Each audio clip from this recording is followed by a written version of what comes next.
सो दोस्तों शुरू करने से पहले डिस्क्लेमर की वीडियो सिर्फ और सिर्फ एजुकेशनल पर्पस के लिए है, इन्वेस्टमेंट एडवाइस नहीं है। तो वीडियो को देखकर आप सीख सकते हो और इन्फॉर्मेशन को ले सकते हो। सो फाइनली दोस्तों जिस बात का डर था वो खबर आ चुकी है। अटैक हो चुका है यूएस की तरफ से वेनेजुला पर। देखिए वॉर काइंड ऑफ सिचुएशन अभी चल रही है मार्केट के अंदर। हमने काफ़ी सारे आर्टिकल्स, काफ़ी सारी न्यूज़ देखी है जिसमें अभी तक तो धमकियां दी गई है एक कंट्री को दूसरी कंट्री के लिए, जिसमें इराक ने फुल स्केल वॉर अनाउंस कर दी है अगेंस्ट यूएस, इसराइल। साथ में चाइना की भी सिचुएशन अच्छी नहीं है ताइवान के साथ में। सो यहाँ पे देखिए दोस्तों यूएस में एक कंफर्मेशन यानी ट्रम्प की तरफ से एक कंफर्मेशन सुनने को मिला है जिसमें यूएस ने स्ट्राइक किया अगेंस्ट वेनेजुला। अब एक बड़ी खबर यह भी है कि उनके जो राष्ट्रपति है निकोलस मदुरो और उनकी जो पत्नी है उनको कैप्चर कर लिया है, यानी उनको पकड़ लिया है और पकड़ के कंट्री से बाहर लेकर आ गए हैं।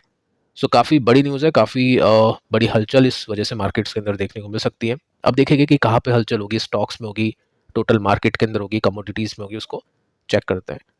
साथ में देखिए दोस्तों यहाँ पे आप नोटिस कर सकते हैं कि जो उनकी कैपिटल है, सिटी है, नेम पढ़ सकते हैं, वहाँ पे काफ़ी बड़े विस्फोटक पदार्थ से हमला हो चुका है।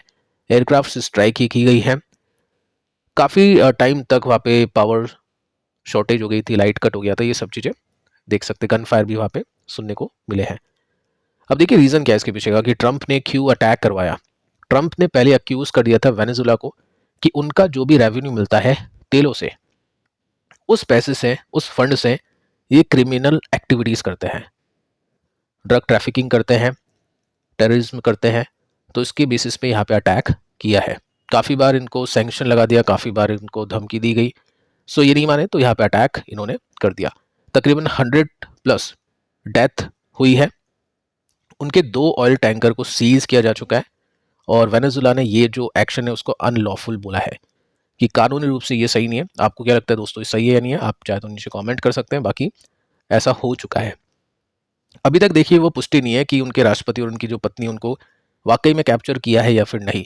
बाकी अटैक 100% हुआ है, इसका कंफर्मेशन मिल चुका है। अब देखिए इम्पैक्ट कैसा हो सकता है। सबसे पहले आप देखिए ग्लोबल स्टॉक मार्केट को कैसा इम्पैक्ट मिल सकता है। ऐसी जियोपॉलिटिकल टेंशन यूजुअली देखिए मार्केट के अंदर अनसर्टेनिटी को क्रिएट करती है, वॉलेटिलिटी लेकर आती है, यानी मार्केट के अंदर अप्स एंड डाउन्स होंगे। काफ़ी लोग इसमें पैनिक करेंगे कल के दिन, मंडे के दिन मतलब स्टॉक्स को बेचेंगे और कई लोग स्टॉक को खरीदेंगे भी क्योंकि उनको पता है कि ये चीज़ लंबी नहीं चलेगी, तो ऑब्वियस है वापस से रिकवरी भी देखने को मिलेगी। इन्वेस्टर थोड़े से कॉशियस हो जाएंगे क्योंकि कुछ सेक्टर्स हैं जिनके ऊपर ज़्यादा इम्पैक्ट होगा। रिस्की एसेट लाइक इक्विटी, वहाँ से पैसे निकलता है। आपको भी बताइए जब भी इस तरह की सिचुएशन होती है, रशिया यूक्रेन भी हुआ था, वो तो काफ़ी बड़े लेवल पे हुआ था, लेकिन ये छोटे लेवल पे छोटा एक्शन इक्विटीज़ में से देखने को मिल सकता है, पैसे निकलते हुए देखने को मिल सकते हैं। आगे चलते हैं, इंडियन स्टॉक मार्केट के ऊपर क्या हो सकता है। देखिए निफ्टी के अंदर शॉर्ट टर्म वॉलेटिलिटी हम देख सकते हैं, लेकिन मेजर क्रैश की एक्सपेक्टेशंस नहीं है क्योंकि यूएस वर्सेस वेनेजुला का जो इम्पैक्ट है सीधी तरह से इंडियन मार्केट्स पर नहीं पड़ेगा। सेकेंड आप देख सकते हैं ऑयल मार्केटिंग जो कंपनीज हैं, एयरलाइंस है, लॉजिस्टिक्स है, उनके ऊपर थोड़ा सा प्रेशर होगा क्योंकि क्रूड के प्राइजेस अगर इंक्रीज कर गए तो फिर डेफिनेटली यहाँ पे प्रॉब्लम आ सकती है। साथ में आईटी और फार्मा जो कंपनीज हैं वो थोड़ा सा ठीक ही परफॉर्म करती है इस टाइम पर। और जो ऐसी एसेट्स हैं जैसे गोल्ड एंड सिल्वर है, इनके अंदर बाइंग होगी। ठीक है, जब भी ऐसा कुछ होता है तो सिल्वर गोल्ड के अंदर पहले बाइंग होती है। डॉलर के अंदर भी स्ट्रेंथ आ सकती है, बॉन्ड्स की भी डिमांड बढ़ सकती है जिसमें फिक्स रिटर्न होते हैं, और गोल्ड की भी प्राइसेस इंक्रीज कर सकते हैं। यहाँ पे मैं सिल्वर को भी ऐड करना चाहूँगा। ठीक है, तो ये सब चीज़ें हो सकता है मंडे को अपने को देखने को मिले। इसमें शॉर्ट में हम देखें तो यहाँ पे सिंपली आप देख सकते हैं कि स्टॉक्स में शॉर्ट टर्म वॉलेटिलिटी फेस करने को मिलेगी। तेलों के दाम बढ़ सकते हैं जिसका इम्पैक्ट नेगेटिवली होता है निफ्टी के ऊपर। गोल्ड के अंदर पॉजिटिव है, साथ में सिल्वर को भी हम इसमें पॉजिटिवली देख सकते हैं।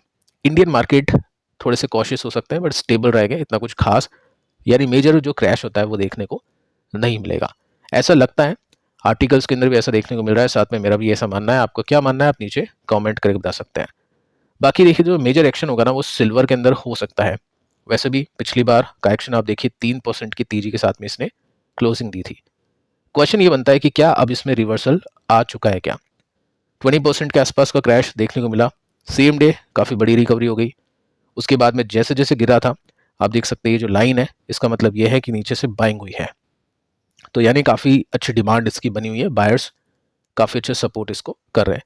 सेकंड हम रेसिस्टेंस का पता कैसे लगा सकते हैं, इसको थोड़ा सा डिटेल में देखें तो आप नोट कर सकते हैं कि यहाँ से सेलिंग आई इस ब्लू लाइन से, उसके बाद में इसी के आसपास से सेलिंग आई, फिर वापस से इसी के आसपास से सेलिंग आई, फिर वहाँ तक पहुँचा ही नहीं, और अभी पिछली तेजी भी यही तक रुकी। इसका मतलब अब ये क्या है, ये रेसिस्टेंस है।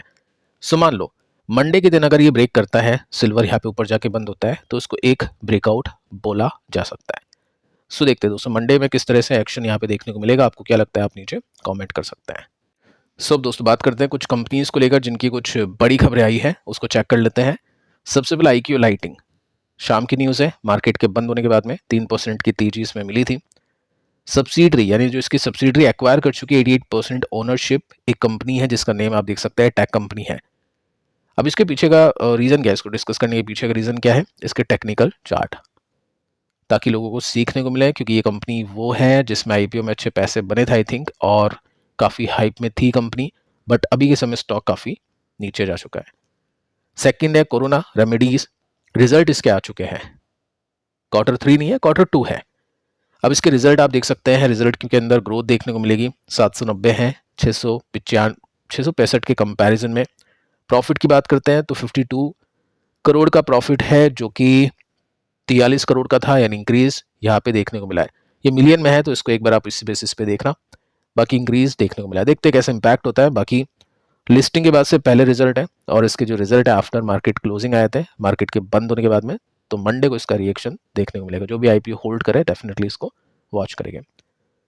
KPI ग्रीन, यहाँ पे भी एक न्यूज़ है, गुजरात पावर प्रोजेक्ट स्टार्ट हो चुका है जनरेट करने के लिए, सप्लाई करने के लिए पावर अर्ली, यानी पहले।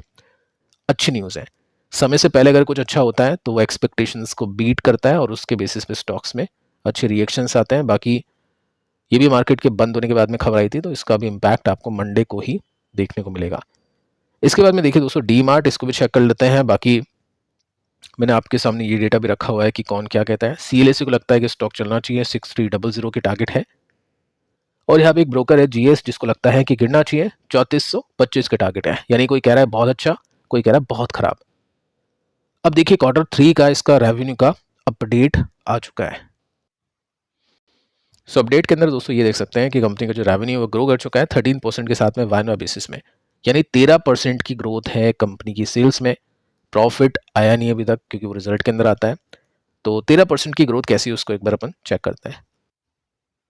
हम क्या कर सकते हैं, Q2 के साथ में इसको कंपेयर कर सकते हैं कि Q2 में कैसी ग्रोथ आई थी। सो ये देखिए रेवेन्यू फ्रॉम ऑपरेशन जंप कर चुका था 15% के साथ में, यानी 13% से ज़्यादा। तो ये जो ग्रोथ है इतनी अच्छी नहीं लगेगी आई थिंक मार्केट को, और स्टॉक का जो पैटर्न है वो भी काफ़ी वीक है। एक बार अपन उसको भी चेक करते हैं आगे चल के। इसके बाद में देखिए दोस्तों एक कंपनी जिसका नाम है क्यूपिड, इसको लेकर भी आपके काफ़ी सारे क्वेश्चन आ रहे हैं, क्योंकि कल के दिन इसमें काफ़ी बड़ी गिरावट हमने देखी, 20% का क्रैश इसमें देखने को मिला है। तो कैसी कंपनी है, क्या सिचुएशन है, उसको चेक करते हैं। बाकी कुछ मार्केट के बंद होने के बाद में न्यूज़ आई है जिसका इम्पैक्ट हो सकता है आपको मंडे के दिन देखने को मिल जाए। अब देखिए स्टॉक के प्राइसेस क्रैश होने के बाद में कंपनी ने कुछ कहा है कि कंपनी के अंदर कोई प्रॉब्लम नहीं है। अगर किसी को इन्वेस्टर्स को ऐसा लग रहा है कि 20% के साथ में क्रैश हुआ है, हमारी कंपनी के अंदर कोई प्रॉब्लम है, तो ऐसा नहीं है। कंपनी ने रिपोर्ट किया है, record high order book ensure करी कंपनी की आगे चल के काफ़ी स्ट्रॉन्ग परफॉर्मेंस आपको इसमें देखने को मिलेगा। सेकंड आप देख सकते हैं यहाँ पे मेंशन कर रखा है कि कंपनी ने सरपास कर दिया है प्रीवियस फाइनेंशियल 26 के टारगेट, जो कि 335 करोड़ थे रेवेन्यू के और 100 करोड़ थे प्रॉफिट के। तो डिमांड काफ़ी अच्छी है, एग्जीक्यूशन भी काफ़ी अच्छा चल रहा है, तो इस वजह से काफ़ी अच्छी ग्रोथ इसमें देखने को मिली है। कंपनी ने इन्वेस्टमेंट किया था एक कंपनी में जिसका नाम है GII हेल्थ केयर फंड, जो ग्रो कर चुका है 1.5 गुना। इनिशियल अमाउंट इन्वेस्ट की थी अक्टूबर 2025 में, और बहुत ही कम टाइम के अंदर वो जो पैसा है वो काफ़ी तेज़ी से ग्रो कर चुका है। सो कंपनी ने सब कुछ पॉजिटिव यहाँ पे कहा है।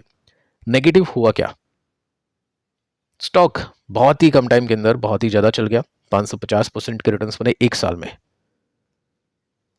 20% का LC लग गया क्योंकि ASM कैटेगरी में आ चुका है। ऑब्वियस है जब इस तरह से तेजी आती है तो SEBI फिर एक्शन लेता है, और उसके बाद में क्या होता है, चीज़ें खराब होती है, स्टॉक नीचे आता है। ASM में आने के चक्कर में होता क्या है, आप देख सकते हैं यहाँ पे स्टेज 1 में है, यानी काफ़ी ख़राब स्टेज है, निकलने में काफ़ी टाइम लगेगा इसको। 100% मार्जिन आपको चाहिए स्टॉक को खरीदना बेचना है तो, यानी स्पेकुलेशन नहीं होगा इसके अंदर, यानी मार्जिन ट्रेडिंग होती है कि आपके पास में 100 रुपीज़ है तो आप उससे 1000 रुपये का भी काम कर सकता है। 10x मार्जिन आप अपने ब्रोकर से ले सकते हैं, फिर उस बेसिस पे आपके ब्रोकरेजेस भी लगेगी, कमीशंस भी लगेगा।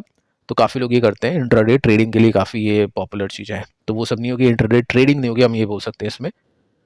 साथ में ये भी बोला जा चुका है कि एसएम कैटेगरी का मतलब ऐसा नहीं है कि सेबी ने अगेंस्ट एक्शन लिया है कंपनी के। जैसे स्टॉक का जो प्राइस है अचानक से इतना महंगा होगा, वैल्यूएशन 100 पार हो जाएगी एकदम से, तो फिर ये एक्शन उस वजह से लिया जा चुका है।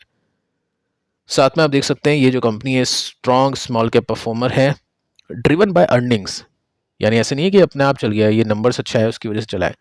प्रमोटर ने अपना जो प्लेज का स्टेक था उसको भी रिड्यूस किया है, रिलीज किया है।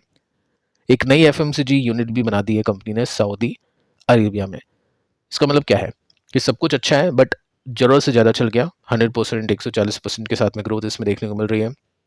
183 का पी रेशियो इसमें हो चुका है। स्टॉक का प्राइस आप देख के समझ जाओगे कि क्या सीन है, ठीक है। एकदम से इसकी अर्निंग्स वगैरह सब बढ़ी है और उस वजह से स्टॉक का जो प्राइस है काफ़ी ऊपर चला गया। साथ में ये भी देख सकते हैं इसका जो ईपीएस है कभी गिरता भी है कभी बढ़ता भी है, तो अभी के समय ऑल टाइम हाई पे है और इसकी जो वैल्यूएशन है वो भी ऑल टाइम हाई पर है। मीडियन पी की बात करें तो वो 12 का है, तो उससे तो अभी काफ़ी ज़्यादा ऊपर इसकी वैल्यूएशन पहुंच चुकी है। सो अब दोस्तों टेक्निकल्स के ऊपर आते हैं, सिचुएशन को देखते हैं कि क्या है। आईक्यू जो न्यूज़ हमने देखी कि सब्सिडरी ने इन्वेस्टमेंट किया है, कुछ भी इम्पैक्ट नहीं पड़ेगा, नहीं पड़ रहा है, क्योंकि जो मेजर जो इम्पैक्ट होगा वो कंपनी की अर्निंग्स का होगा। काफ़ी लोग ये सोचते हैं स्टॉक गिर गया खरीद लेता हूँ, उसके बाद में स्टॉक थोड़ा सा चलता है वापस से गिर गया, फिर सोचते हैं चलो ठीक है खरीद लेते हैं, वापस से स्टॉक नीचे। तो जब तक क्वार्टरली रिजल्ट इंप्रूव नहीं करे, जब तक आप किसी भी गिरी हुई कंपनी का स्टॉक खरीद लो आपका पैसा नहीं बनने वाला है। तो यहाँ पे ये सीखने को मिल जाता है। तो देखते हैं इस क्वार्टर में कैसे रिजल्ट आता है और टेक्निकल्स भी उसके हिसाब से ही बिहेव करेगा, तब जाके कुछ समझ में आएगा कि चलो यहाँ पे कुछ हो सकता है। कोरोना रेमेडीज हम देखें तो आईपीओ में लिस्टिंग हुई थी अच्छी खासी, उसके बाद में स्टॉक में प्रॉफिट बुकिंग, यहाँ पे आप देख सकते हैं एक बेस बना, एक रिवर्सल देखने को मिला, एक छोटा सा स्विंग कंप्लीट हो रहा है और ये इसका रेसिस्टेंस है। सो रिजल्ट देखते हैं कैसे लगते हैं मार्केट को, क्वार्टर 3 के भी देखते हैं कैसे आते हैं। अगर कुछ ब्रेकआउट होते हैं तो ठीक है, हम बोले कि इसको स्टॉक अप ट्रेंड में है। बाकी इसकी पास्ट की ग्रोथ एंड परफॉर्मेंस देखिए, जो इसमें 3 साल का डेटा ही गिवन होता है आईपीओ में, तो वो बहुत कमाल का है, ठीक है। तो उसको भी रडार पे रखा जाएगा। इसके बाद में केपीआई ग्रीन चार्ट 2-3 बार डिस्कस कर चुके हैं क्योंकि कुछ बड़ी खबरें आ चुकी हैं। तो यहाँ पे स्टॉक अभी रेसिस्टेंस पे है। अभी जो ये न्यूज़ आई है कि टाइम से पहले इन्होंने शुरू कर दिया है सप्लाई करना, तो अगर उसके बेसिस पे कुछ ब्रेकआउट्स वगैरह होते हैं तो वो काफ़ी अच्छा एक्शन होगा। बाकी देखिए अब क्वार्टर 3 है जो भी है, ब्रेकआउट हो भी या नहीं भी हो, क्वार्टर 3 जब तक नहीं देखे, जब तक कोई भी एक्सपेक्टेशन नहीं करेगा इन्वेस्टर की स्टॉक ने ब्रेकआउट कर दिया तो अब यहाँ तक पहुँचेगा, कोई एक्सपेक्टेशन नहीं करेगा जब तक क्वार्टर 3 नहीं देखेंगे। और ये इसी कंपनी की बात नहीं है, ये हर किसी कंपनी की बात है, ठीक है। डी मार्ट रिजल्ट अच्छे नहीं लगे, 13% की ग्रोथ है, अब बाकी इन्वेस्टर्स को पसंद आ गए तो बात अलग है। 12% और नीचे अब इसका बेस बना हुआ है, जो इसका लॉन्ग टर्म बेस है, यहाँ से स्टॉक चलता ही चलता है।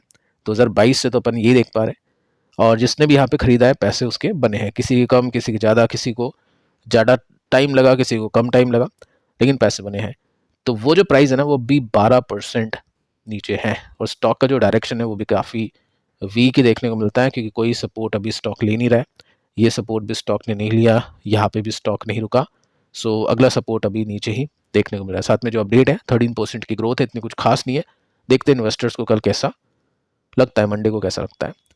क्यूपिड अगेन टेक्निकल्स देखने की आवश्यकता है ही नहीं, जब स्टॉक तेजी से चल के इस तरह से गिरता है, एएसएम कैटेगरी में जाता है, तो ऑब्वियसली प्रॉफिट बुकिंग ही करते हैं लोग, और करनी भी चाहिए, क्योंकि अब क्या होगा, अब इसके वॉल्यूम ड्राइव हो जाएंगे, हो सकता है कुछ महीने कुछ साल तक नहीं चले।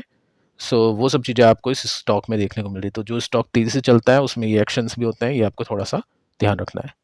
सो फिलहाल दोस्तों इस वीडियो में इतना ही, कल के दोनों वीडियोस आप देख लेना, मिलते हैं नेक्स्ट वीडियो में, तब तक के लिए बाय बाय।